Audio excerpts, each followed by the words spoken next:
شرکت توسعه نیشکر و صنایع جانبی خوزستان با تولید حدود 600,000 تن شکر رتبه نخست بزرگترین تولید کننده شکر در کشور را کسب کرد.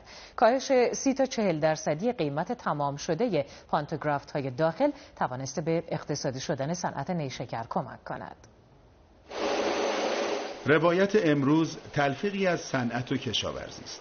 کشاورزی در بخش نیشکر و صنعتی در جهت حمایت از آن. نیشکر پسماندش به صورت باگاز برای فراوریش به محصولات جانبی به شرکت‌هایی که در کنار شرکت کشت صنعتکاران هستند ارسال میشه. این کانتینرهای به ظاهر ساده سبدهای ویژه حمل باگاز یا یکی از فرآورده‌های ارزشمند نیشکرند که در این صنعت عظیم بسیار کاربردی است.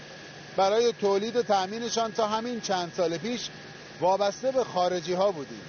حالا ایرانی است. 100% داخلی و بومی. باگاز پس از فراوری می تواند به کاغذ، نئوپان، الکل، فرفورال، سوخت صنعتی و حتی خوراک دام تبدیل شود. پس ابزارالات مورد نیاز این صنعت باید فراهم و در دسترس باشد. اگر اعتماد مدیران توسعه نیشکر و کشت و صنعت کارون نبود، شاید این سبدا رو اصلا به ما واگذار نمی‌کردن که ما بسازیم. حالا این اعتماد به توان داخلی یک رکورد را هم جابجا کرد. تا 3 سال پیش نتونستیم بیش از 8,000 تن متوسط تن نیشکر به صورت روزانه وارد این سیستم کنیم. در حال حاضر باعث شده که بتونه 15,000 تن نیشکر وارد این سیستم بکنه. کاهش 30 تا 40% قیمت تمام شده پانتوگرافت‌های داخلی توانسته به اقتصادی تر شدن صنعت نیشکر هم کمک کند. تولیدی که کیفیت و ارتقاء توانمندی‌ها را خوب مد نظر قرار داد. لحاظ کیفی روشون کار شده، طراحی مهندسی شده، روی تعادلشون کار شده. اگر ما جنسمون رو داخل کشور، داخل استان بتونیم تهیه کنیم،